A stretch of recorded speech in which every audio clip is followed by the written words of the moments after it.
नमस्कार. ललित विषय चॅनलमध्ये आपलं स्वागत आहे. आज आपण पाहणार आहोत वर्ग 10 विषय आहे इतिहास. या इतिहास मधले काही महत्त्वाचे मुद्दे, त्या मुद्द्याबद्दल काही माहिती सांगायची आहे. तर बघा, इतिहासाचा पहिला इतिहास लेखन पाश्चात्य परंपरा. तर याची काही महत्त्वाचे मुद्दे आहेत, ते मुद्दे आपण आता पाहू. पहिल्यांदा आहे 1.1 मध्ये प्रास्ताविक आहे. या प्रास्ताविक मध्ये दिले आहे इतिहास लेखनाची उद्दिष्ट. तर या इतिहास लेखनाची उद्दिष्ट कोणकोणती आहेत? तर यातला पहिला आहे भूतकालीन घटनाची क्रमशः संगती लावणे. त्यानंतर आहे संगती लावलेल्या घटनाचे आकलन करणे. यानंतर आहे इतिहास लेखनाचं उद्दिष्ट की ऐतिहासिक साधनाची माहिती तपासणे. त्यानंतरचं चौथं जे उद्दिष्ट आहे ते आहे भ्रांत कल्पना काढून तथ्य शोधणे. यानंतर आहे दुसरा पॉइंट इतिहास संशोधनाच्या मर्यादा. आता या इतिहास संशोधनाच्या कोणत्या मर्यादा आहेत?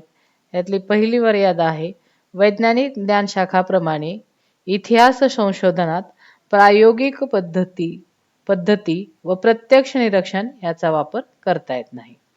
आता इतिहास संशोधनाचे जे मर्यादा आहेत त्यात त्यांनी सांगितलं आहे वैज्ञानिक शाखा ज्ञानाप्रमाणेच इतिहास संशोधनात प्रयोग किंवा प्रत्यक्ष असं निरीक्षण याचा वापर या ठिकाणी करता येणार नाहीये. हे झाली पहिली मर्यादा. यानंतर दुसरी आहे त्यामुळे इतिहासात सर्वकालिक आणि सार्वत्रिक नियम मांडणे शक्य होत नाही. त्यानंतर दुसरं सांगितलंय इतिहासामध्ये जे सर्वकालिक आणि सर्वत्र जे नियम असतात ते नियम यामध्ये मांडता येत नाहीत.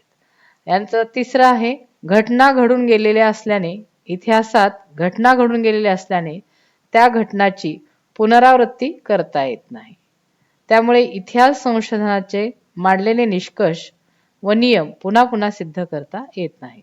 यामध्ये तिसरा तरी महत्त्वाचा मुद्दा सांगितलाय की इतिहास हे घडून गेलेली घटना आहे. म्हणजे ज्या काळामध्ये जी घटना घडून गेली ती घटनेची पुनरावृत्ती परत करता येत नाही. आता उदाहरण द्यायचं झालं असलं तर शिवाजी महाराजांचा जन्म, त्यांनी घेतलेले किल्ले, ही याची पुनरावृत्ती आपल्याला आता करता येत नाही. आणि त्यामुळं इतिहास संशोधनाने मांडलेले जे निष्कर्ष व नियम जे आहेत ते त्यासाठी पुन्हा पुन्हा सिद्ध करता येणे शक्य नसते. हे एक इतिहास संशोधनाची मर्यादा आहे. आता यानंतर तिसरा पॉइंट आहे तज्ञ व्यक्तींची गरज. तर यामध्ये तज्ञ व्यक्तींची कोणकोणती गरज आहे? इतिहासाची साधने विश्वासार्ह ठरवण्यासाठी त्या त्या क्षेत्रातील पुढील तज्ञ व्यक्तींची गरज असते. आता इतिहासाचं जे साधन आहे ते विश्वास ठेवण्यासारखं आहे का नाही हे पाहण्यासाठी त्या त्या क्षेत्रातील जे तज्ञ व्यक्ती आहेत त्या तज्ञ व्यक्तीची आपल्याला गरज असते. त्यातलं एक पहिलं दिलेलं महत्वाचं आहे मुद्दा आहे इथं दस्तऐवजेतील भाषा व लिपी जाणणारे. आता जे दस्तावेज लिहितात ते जे दस्तावेज लिहिणारे जे लोक असतात त्यांना तिथल्या भाषा व लिपी याची जाणकारी असणं आवश्यक आहे. दुसरं आहे अक्षराचे वळण व भाषाशैली कोणत्या काळातील आहे हे जाणकारणारा.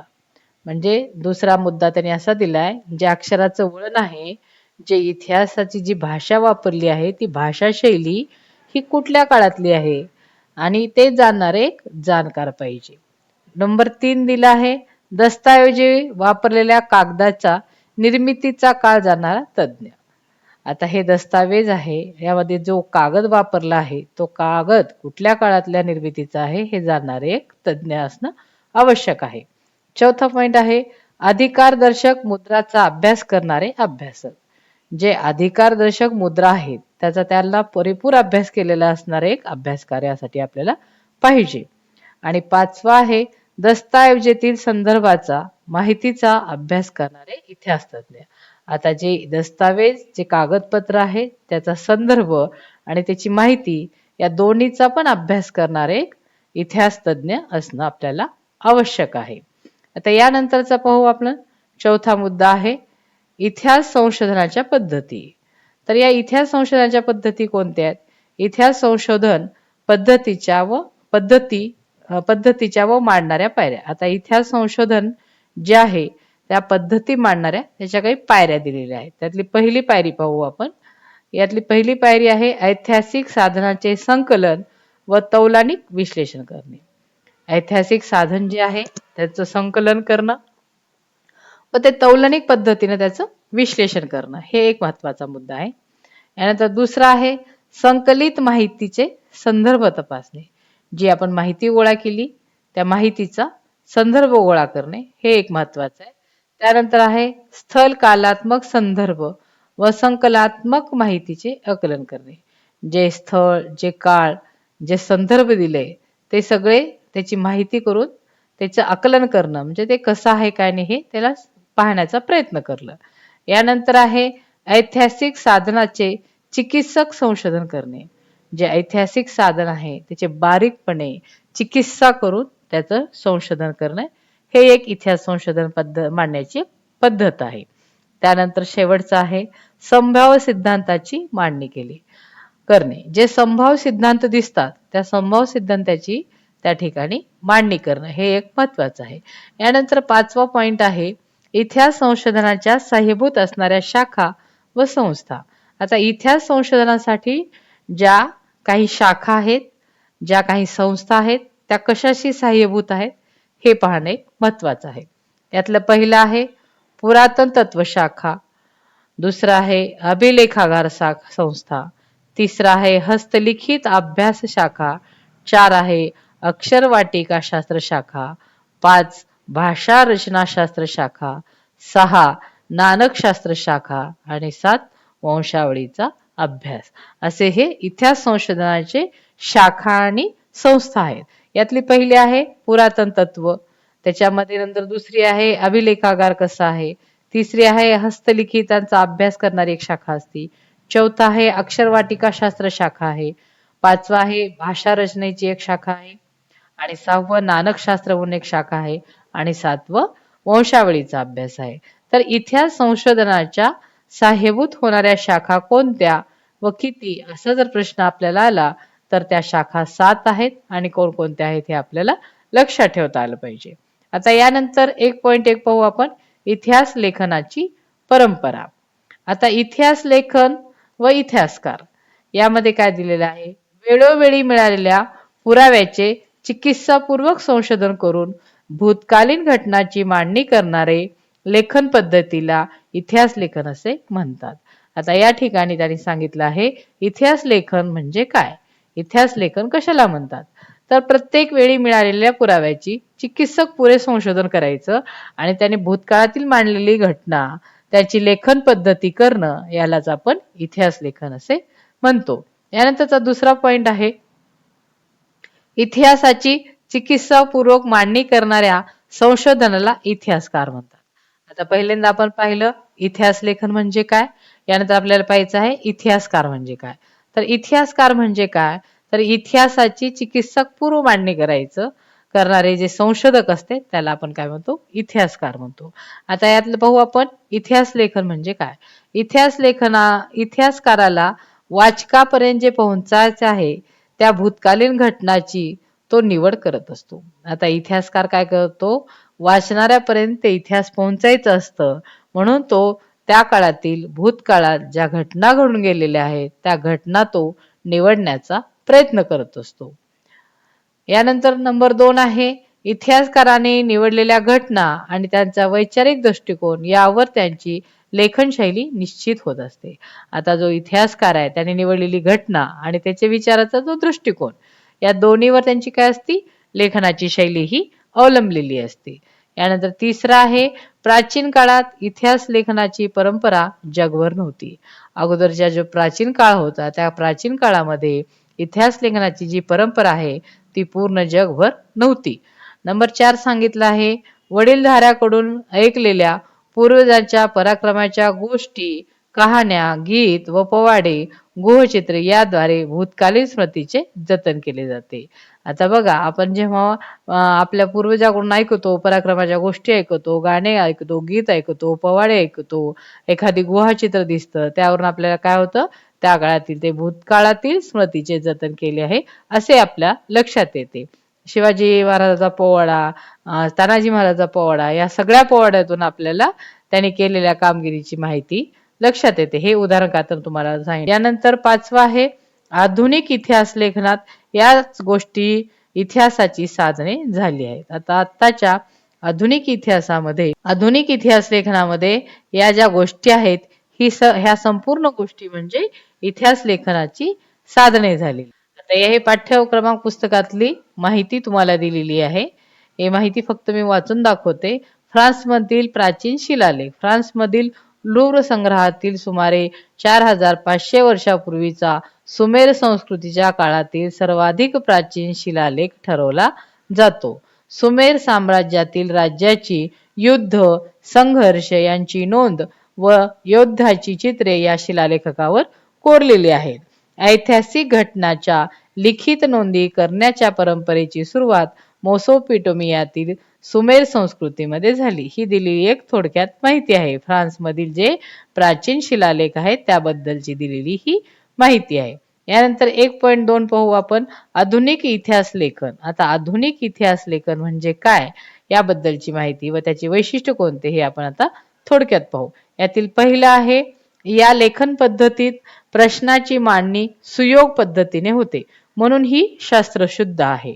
आता या इतिहासामध्ये जी प्रश्नाची मांडणी असते ती कशी होते?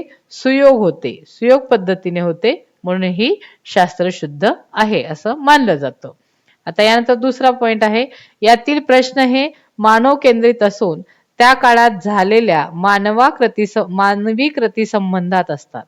आता बघा ह्याच्यातले जे प्रश्न आहेत ते कशासोबत संदर्भात आहेत? मानव केंद्रित आहेत आणि त्या काळात झालेल्या मानवी कृती संबंधात मानवी जी कृती आहे त्या संदर्भातले हे प्रश्न आहेत. आणि या कृतीचा संबंध कशासोबत येतो? दैवी घटना व देवतांच्या कथाशी नसतो. आता याचा जो संदर्भ आहे तो मानव केंद्रित आहे, पण त्याचा संदर्भ त्यांनी ना देवाशी केलेला आहे ना देवतांच्या ज्या कथा आहेत त्यांच्याशी केलेला आहे. यांच्याशी त्यांचा काहीही संबंध हा नसतो. यानंतर तिसरा आहे, या प्रश्नाच्या उत्तरांना विश्वास सार्थक पुरावे असल्याने त्यांची मांडणी सुसंगत असते. आता या ठिकाणी त्यांनी सांगितलंय की विश्वासार्थक असे याचे पुरावे असतात, त्यामुळे त्याची मांडणी ही तर्क आणि सुसंगत अशी असते. नंबर 4 आहे, मानवाने भूतकाळातीत केलेल्या कृतीच्या आधारे मानव जातीच्या वाटचालीचा वेध इतिहास लेखनात घेतला जातो. आता यामध्ये त्यांनी काय सांगितलं? मानवी भूतकाळात केलेल्या कृतीच्या आधारे मानवाची वाटचालीचा वेध, मानवाची जी वाटचाल आहे त्या वाटचालीचा वेध कशात घेतलेला आहे? तर त्या वाटचालीचा वेध त्यांनी इतिहास लेखनात घेतलेला आहे. आता यानंतर आपण पाहू 1.3 युरोपमधील वैज्ञानिक दृष्टिकोनाचा विकास आणि इतिहास लेखन याबद्दलची काही महत्त्वाचे मुद्दे. यामध्ये त्यांनी सांगितलं आहे इतिहास लेखनात वैज्ञानिक दृष्टिकोनाचा विकास. आता इतिहास लेखनामध्ये काही वैज्ञानिक दृष्टिकोन आहेत त्यांचा पण या ठिकाणी विकास झालेला आहे. त्यामधला पहिला आहे, 18व्या शतकापर्यंत युरोपात तत्वज्ञान व विज्ञान या क्षेत्रात प्रगती झाली होती. 18व्या शतकामध्ये कशामध्ये प्रगती झाली? तत्वज्ञान एक आणि दुसरं विज्ञान या दोन्ही क्षेत्रामध्ये प्रगती झाली होती. नंबर 2 आहे, वैज्ञानिक पद्धतीचा वापर करून सामाजिक आणि ऐतिहासिक वास्तव्याचा अभ्यास करणे शक्य असल्याचे विचारवंतांना वाटू लागले. आता वैज्ञानिक पद्धतीचा वापर केल्यानंतर सामाजिक एक आणि ऐतिहासिक हे जे वास्तव्य आहे याचा अभ्यास करणं आपल्याला शक्य आहे असं विचारवंतांना वाटू लागलं. यानंतर तिसरा आहे, अमेरिका, युरोप आणि इतिहास लेखन या संबंधी विचार मंथन झाले आहे. आता अमेरिका, युरोप आणि इतिहास लेखन या संबंधीचे जे विचार मंथन ते या ठिकाणी झालेले आपल्याला दिसून येते. तर चला यानंतर चौथा पॉइंट आपल्याला पाहायचा आहे, इतिहास लेखनात वस्तुनिष्ठतेला महत्व असते. आता या इतिहास लेखनामध्ये कशाला महत्व आहे? वस्तुनिष्ठतेला अधिक महत्व आहे. 5 नंबर आहे, याआधी होणाऱ्या ईश्वर विषयक चर्चा आणि तत्वज्ञान याऐवजी इतिहासाला महत्व आले. आता याआधी काय होत होतं? ईश्वर विषयक चर्चा आणि तत्वज्ञान जे आहे या दोन्हीचाही म्हणजे या दोन्हीऐवजी इतिहासाला महत्व आले. आणि नंबर 6 आहे, जर्मनीतील विद्यापीठे इतिहासाच्या अभ्यासाची केंद्र बनली. तर जर्मनीतील जे विद्यापीठ आहेत ते काय झालं? इतिहासाच्या अभ्यासाची ही केंद्र बनलेली आहेत. आता यानंतर आहे एनालिस्ट प्रणाली. आता एनालिस्ट प्रणाली कोणती आहे ती आपल्याला यात पाहिजे आहे.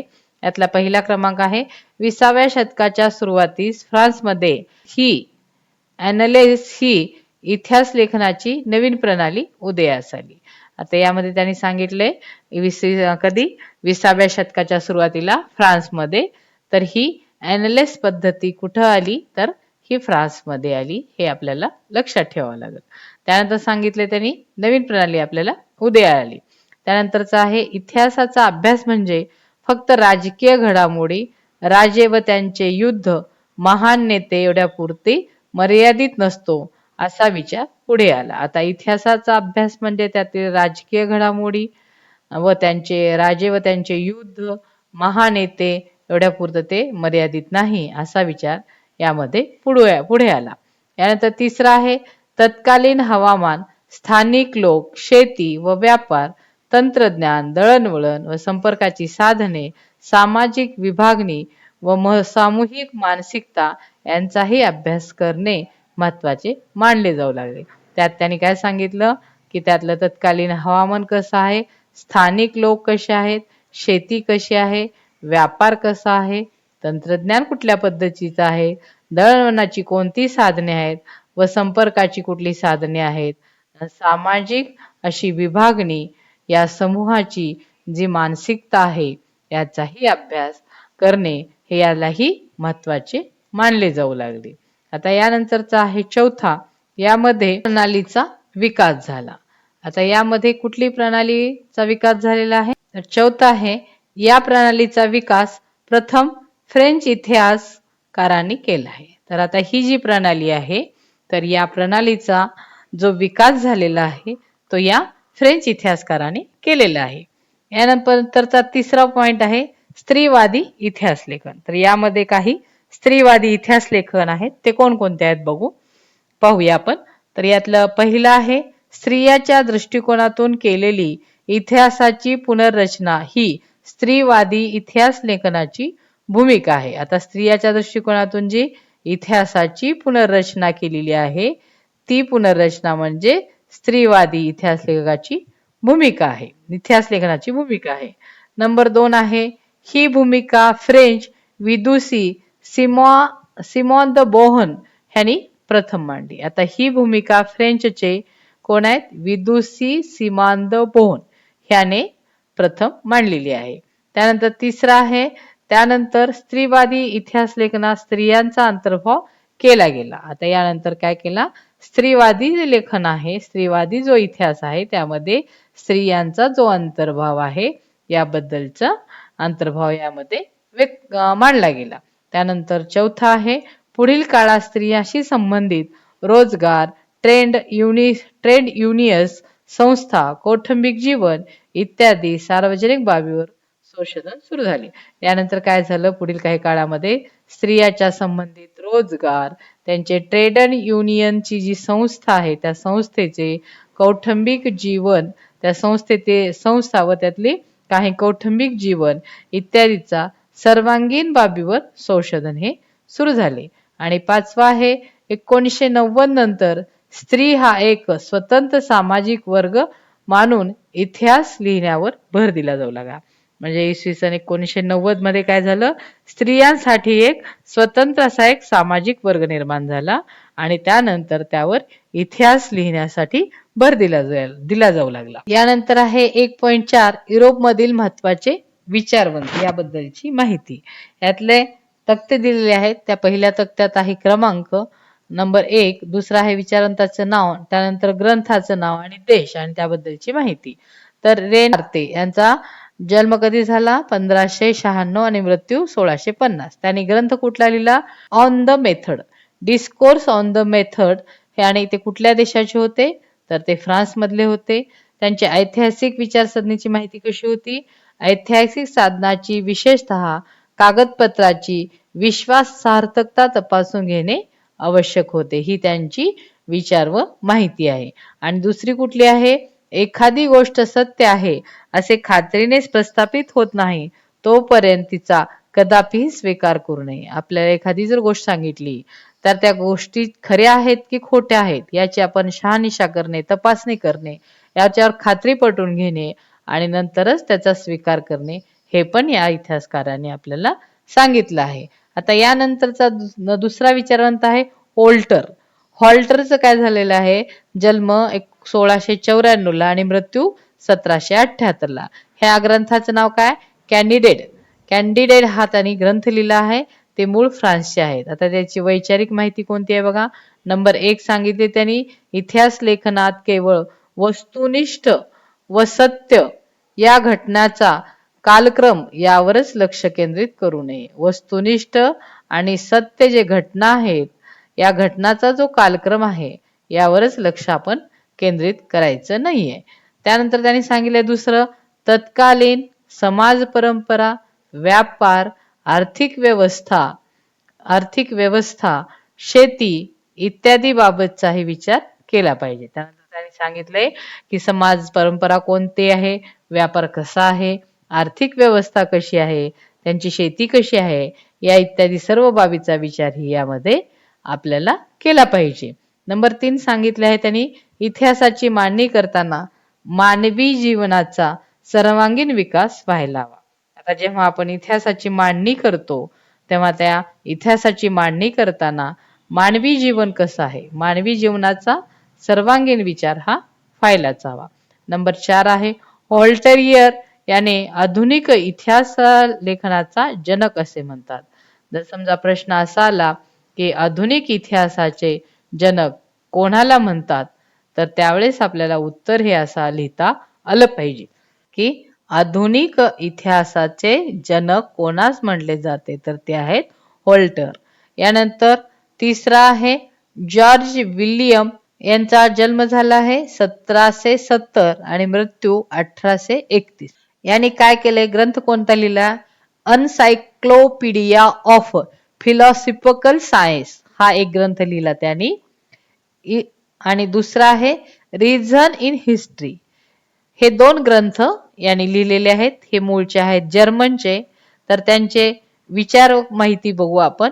तर त्यांनी पहिला विचार मांडला आहे, ऐतिहासिक वास्तव तर्कशुद्ध पद्धतीने मांडणी केली पाहिजे. ऐतिहासिक जे वास्तव्य आहे त्याचं तर्कशुद्ध पद्धतीने मांडणी केली पाहिजे. नंबर 2 सांगितलं आहे त्यांनी, इतिहासातील घटनाक्रम प्रगतीचे टप्पे दर्शवणारा असावा. आता इतिहासातील जो क्रम आहे, घटनेचा जो क्रम आहे, यामध्ये प्रगतीचे टप्पे दर्शवणारा असावा. नंबर 3 आहे, इतिहासकाराला वेळोवेळी उपलब्ध होणाऱ्या पुराव्यानुसार इतिहासाची मांडणीत बदल होणे स्वाभाविक आहे. आता इतिहासकारांनी जो वेळोवेळी उपलब्ध होणारे जे पुरावे आहेत, त्या पुराव्याच्या आधारे इतिहासाची मांडणीत जो बदल होणार आहे तो स्वाभाविक आहे का नाही हे पाहणं आवश्यक आहे. नंबर 4 आहे, कोणत्याही घटनेचे आकलन होण्यासाठी तिची वर्गेवारी 2 प्रकारात करून चर्चेअंती समन्वयात्मक मांडणी करावी, हा द्वंद्ववादीचा सिद्धांत मांडला गेला. तर यामध्ये कुठला सिद्धांत मांडला गेला, द्वंद्ववादीचा सिद्धांत मांडला. तो कोणता सिद्धांत आहे की दोन्ही वर्गातील जो विरोधी प्रकार आहे त्याच्या चर्चे करायचा आणि चर्चेअंती त्यामध्ये समन्वय घडायचा आणि त्या समन्वय घडवून त्याची मांडणी करण्याचा जो सिद्धांत आहे त्याला आपण काय म्हणतो, द्वंद्ववादीचा सिद्धांत असे म्हणतो. यानंतर नंबर 4 आहे, यांचा जन्म आहे 1795 आणि मृत्यू 1886. यांनी कुठला ग्रंथ लिहिला, the theory and practical of history हा एक ग्रंथ लिहिला यांनी. आणि दुसरा the secret of world history हा एक ग्रंथ त्याने लिहिला. हे 2 ग्रंथ लिहिले. पहिला कुठला आहे, the theory and practice of history आणि दुसरा आहे the secret of world history. ते मूळचे जर्मनचे आहेत. आता त्यांचे वैचारिक व माहिती कोणती आहे बघूत आपण. यातलं पहिलं आहे, इतिहास संशोधनाच्या मूळ दस्तावेजीचा आधारे प्राप्त झालेली माहिती सर्वाधिक महत्वाची असते. आता इतिहास लेखनाचे जे संशोधन आहे यातले जे मूळ दस्तावेज आहे, जे ओरिजिनल मूळ दस्तावेज त्याचे अधिकार प्राप्त याची जर माहिती मिळाली तर ती माहिती सर्वात महत्वाची असते. यानंतर दुसरा नंबर आहे, ऐतिहासिक घटनाशी संबंधित सर्व कागदपत्रे व दस्तावेज याचा कसून शोध घेणे आवश्यक आहे. आता ऐतिहासिक घटनाच्या संदर्भात कागदपत्र आणि दस्तावेज यांचा काय करायला पाहिजे, कसून असा शोध घेणं आवश्यक आहे. नंबर 3 सांगितलं, या ऐतिहासिक सत्यापर्यंत पोहोचता येणे शक्य होते. असे जर संशोधन केले तर आपल्याला ऐतिहासिक सत्यापर्यंत पोहोचण्याला या ठिकाणी मदत होत असते. यानंतर आहे नंबर 4, इतिहास लेखन काल्पनिक तत्वावर त्यांनी टीका केली आहे. तर इतिहास लेखनामध्ये जे कल्पनेवर इतिहास लिहिलेला असतो, त्या कल्पनेवर जे लिहिलेला इतिहास आहे त्याबद्दल त्यांनी थोडीशी यावर टीका केलेली आहे. आणि नंबर 5 आहे 19व्या शतकातील इतिहास लेखनाच्या पद्धतीवर त्यांचा प्रभाव होता. तर या 19व्या शतकात त्यांनी काय केलं, इतिहास लेखनाची जी पद्धत होती त्यांच्यावर त्याचा प्रभाव पडलेला होता. आता यानंतरचा 5वा आहे कार्ल मार्क्स. यांचा जन्म झाला आहे 1818 आणि मृत्यू 1883. हा ग्रंथ हे लिहिलेला आहे पुस्तक आणि ते मूळचे आहेत जर्मनचे. आता यांचे विचार कोणते ते आपण पाहू. हा अमूर्त कल्पनेचा नसून तो जिवंत माणसाचा असतो. तर तो काय म्हणतो, इतिहास हा अमूर्त नसून तो जिवंत माणसाचा असतो. त्यानंतर दुसरा पॉइंट त्यांनी सांगितलाय, आपल्या मूलभूत गरजा भागवण्यासाठी उपलब्ध असलेले उत्पादन साधनाच्या स्वरूपावर व मालकीवर व्यक्ती अवलंबून असतात. आता आपली मूलभूत गरज भागवायची आहे, ती उपलब्ध असलेले उत्पादन त्याचे साधन याच्या स्वरूपावर त्या व्यक्तीचे त्या मालकीचे त्या व्यक्ती अवलंबून असतात. नंबर 3, उत्पादन साधनांचे वाटप सर्व समाज घटकात समप्रमाणात न झाल्यास समाजात वर्ग संघर्ष उभा राहतो. आता उत्पादनाचे जे साधन आहे ते अगर जर समप्रमाणात नाही झालं तर समाजातील जे काही वर्ग आहे त्या वर्गामध्ये हा संघर्ष होत असतो. यानंतर नंबर 4 आहे उत्पादन साधने ताब्यात असणारा वर्ग व अन्य वर्ग यांचे आर्थिक शोषण होते. यामध्ये काय होतं, उत्पादनाची साधने जी आहेत ती ताब्यात घेऊन त्यांचे जे वर्ग आहे त्या वर्गाची जी आर्थिक शोषण आहे ते पण यापासून आपल्याला आर्थिक शोषण या ठिकाणी करतं. आर्थिक शोषण हा तो करत असतो. आता यानंतरचा आहे 6, तर यांनी काय, त्यांचा जन्म काय 1926 चा आहे आणि मृत्यू आहे 1984. त्यांनी काय केलं, अर्क अलर्जी ऑफ याची हे पुस्तक लिहिले, ते मूळचे फ्रान्सचे आहेत. तर त्यांनी काही मांडणी केलेली आहे. तर ती मांडणी कोणती आहे पाहू आपण. यातली पहिली मांडणी आहे, इतिहासाची कालक्रमानुसार अखंड मांडणी करणे चुकीचे असल्याचं मत त्यांनी मांडलं आहे. आता इतिहासाची ही काळानुसार जी अखंड मांडणी केली जाते ती मांडणी त्यांनी चुकीची आहे असं त्यांनी मत सांगितलं. आता नंबर 2 आहे अंतिम सत्यापर्यंत पोहोचणे आणि हे पुरातन तत्वाचे उद्दिष्ट नसून भूतकाळातील स्थिरतेचे स्पष्टीकरण करणे हे उद्दिष्ट असते. आता यामध्ये पुरातन तत्वाचे जे काही उद्दिष्ट असते ते उद्दिष्ट नसून ते आपल्याला भूतकाळातील जे स्थिरतेचे स्पष्टीकरण आहे ते स्पष्ट करण्याचं त्यांचं उद्दिष्ट असतं. यानंतर 3रा दिलेला आहे, या पद्धतीला त्याने ज्ञानाचे पुरातन तत्व असे म्हटले आहे. आता ही जी पद्धत अंमलात आणली त्या पद्धतीला त्याने एक नाव दिलं, ते नाव आहे ज्ञानाचे पुराण तत्व असे म्हटले जाते. शेवटचा पॉइंट आहे, मनोविकार, वैदिक शास्त्र, तुरुंग व्यवस्था इत्यादी विषयी त्याने इतिहासाच्या दृष्टिकोनातून विचार केला. आता माणसाची मनोवृत्ती, वैद्यकीय शास्त्रज्ञ, तुरुंग व्यवस्था इत्यादी विषयाची त्याने मांडणी इतिहासकारांनी त्यांच्या दृष्टिकोनातून केलेली आहे. आता आपण या पहिल्या पाठाचे काही मुद्दे पाहिले, काही महत्वाचे मुद्दे पाहिले. आता राहिलेले काही मुद्दे आणखीन आहेत ते आपण, आता मी जो मुद्दे तुम्हाला सांगितले ते 10वी बोर्डाच्या परीक्षेसाठी खूप महत्वाचे आहेत. ऑब्जेक्टिव्ह साठी किंवा एका वाक्यातलीसाठी असे प्रश्नाचे उत्तर तुम्हाला लिहिण्यासाठी सोपे जावे यासाठी मी हा व्हिडिओ तयार केलेला आहे. हा जर व्हिडिओ तुम्हाला आवडला तर माझ्या या ललित विश्व चॅनलला लाईक करा, सबस्क्राईब करा, शेअर करा. धन्यवाद.